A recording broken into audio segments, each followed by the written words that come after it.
Hi, my name is Jake Haig and I'm a super middleweight prospect signed by Ricky Hatton. I'm just telling you to go and subscribe to Sporting Icons for the latest boxing news. Go and check them out. So a fight that we're all looking forward to is the semi-final fight on February 17th between George Groves, where he defends his Super WBA super middleweight title, against IBO super middleweight champion Chris EUBANK Jr. And George Groves, he's coming across as very, very confident of beating Chris EUBANK Jr. Now, there are a couple of statements here from George Groves. Some of them don't kind of make sense. I think maybe the reporter wrote them down wrong. But anyway, this is what George Groves had to say. There is absolutely nothing for me to worry about because there are gaping holes in that style of his. And his approach that I personally will take advantage of. He's got no chance. He won't be able to compete. I'm not going to fall for any of his gimmicks. He's small, he's trim, and he's narrow. In the sparring, he didn't bulk up, and I just wanted to have a look at him. I was as light as I was ever going to be, and I just boxed. I was so much bigger than Junior, and fresh-faced as well. I thought he looked quite nervous. And Shane McGuigan, his or George Groves' trainer, he also said this about Chris EUBANK Jr. as well. Junior, he's not a big super middleweight. He's carrying speed up from middleweight to super middleweight. He fought slow fighters since he moved up to super middleweight. Guys that are short. So it'll be interesting to see how he deals with someone that has got speed and size. In the clinches, he's not going to be able to throw his weight around. Junior was a lot bigger than him when he stood beside him side by side after the Jamie Cox fight. He was considerably smaller than George Groves. And he's effectively just a middleweight. So that was Shane McGuigan's statement as well. Again, I do apologise. Some of the wording that they put in, I have to kind of like gloss over because the reporter just clearly typed it down real fast and had to go for a cup of tea. Anyway, so I suppose in a nutshell, George Groves is saying that Chris EUBANK Jr. is too small. There's a lot of holes in there for him to exploit, and he will exploit them. And Chris EUBANK Jr. has no chance of victory in this fight. Now, here's the thing. I do favour George Groves for this fight and for the tournament. I picked him to win this tournament from the opening when it was very first announced. Obviously, I picked him to beat Jamie Cox, then beat Chris EUBANK Jr. and then potentially Callum Smith in the final. Now, I'm good with George Groves winning it. I'm good with Callum Smith winning it, and of course, I'm good with Chris EUBANK Jr. winning it. It's a British thing in me. I can't help it. So I'm happy with whatever outcome any of these are, as long as there's no dodgy officiating, anything like that. I'm good with it.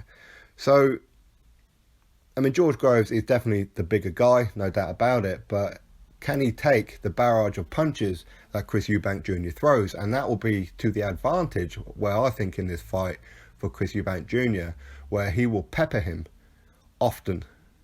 Now, of course, there are things coming out of Chris EUBANK Jr.'s camp where his dad had to step in a sparring session, all this kind of thing. Some take it as pretty bad taste with the fact that Senior said that he has to save his opponents. But with all the things that's been going on in boxing lately, obviously with Eric Scotland, who was Callum Smith's last opponent in the tournament, he ended up in a coma. Thankfully, he's out of it now. Hopefully, he's going to be okay. But effectively, you would imagine his career is pretty much over now. Obviously, Chris EUBANK Jr.'s former opponent, Nick Blackwell, he went into a coma straight after his fight, come out of it, and then while he's retired, decided to do a bit of sparring and end up back in it again. George Groves against Edward Goodnick. Again, Goodnick, he went into a coma that night after his fight, and as far as I'm aware, he's still in it.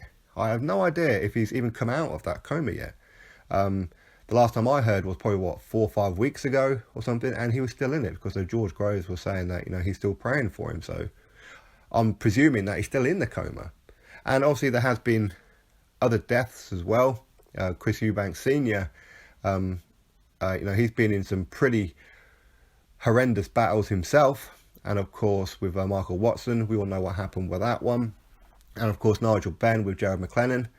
So these kind of things happen. So it is kind of bad taste for Chris Eubank Sr. to be saying this kind of thing where he's having to save his opponent, to almost try and get into the mind of George Groves to say, look, I'm here to save you.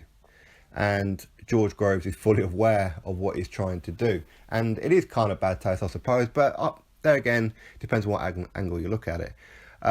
Also, they put out, this is Team EUBANK, they put out that Chris Eubank Jr., he managed to throw 98 punches in 11 seconds or something like that, or 9 seconds, whatever it was. So that's a lot of punches, but you can't do that in a real fight, especially when your opponent is throwing back. Yes, he's got lightning speed hands.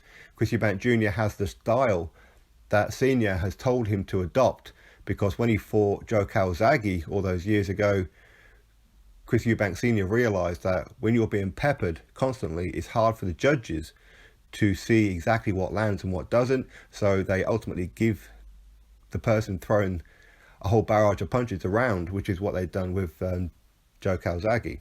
Of course, he doesn't really talk about the fact Joe Calzaghe did knock him down in that fight, but either way, that's why Chris Eubank Jr. fights the way that he does, where it's a serious output of punches. He is confident, he is arrogant, but if he showboats against George Groves, then Chris Eubank Jr. is going to pay for it. And I'm pretty sure that that's what George Groves is hoping he's going to do. He's going to try and wait for him to do that typical Eubank pose. And for me, it doesn't really suit Junior. It suited Senior, but it doesn't suit Junior when he does it. But George Groves will wait for him to do that and just get straight on top of him.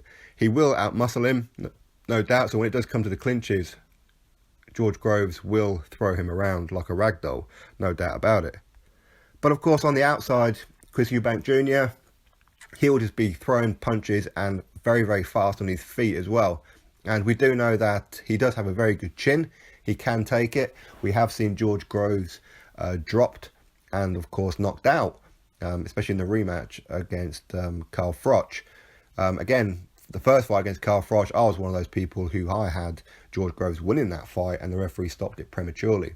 It would have been interesting to see if George Groves would have survived that round and to see what happened with the rest of the fight.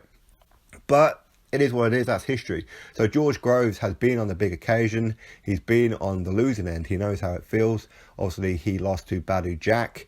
I'm not too sure. I mean, I can kind of see arguments as to why some people would say George Groves won and others why Badu Jack won. It was a very, very good close fight. But ultimately, again, he got dropped.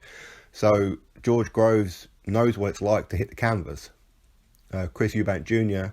does not, or at least I haven't seen that, or I don't remember him hitting the deck. Maybe he has in sparring, I don't know.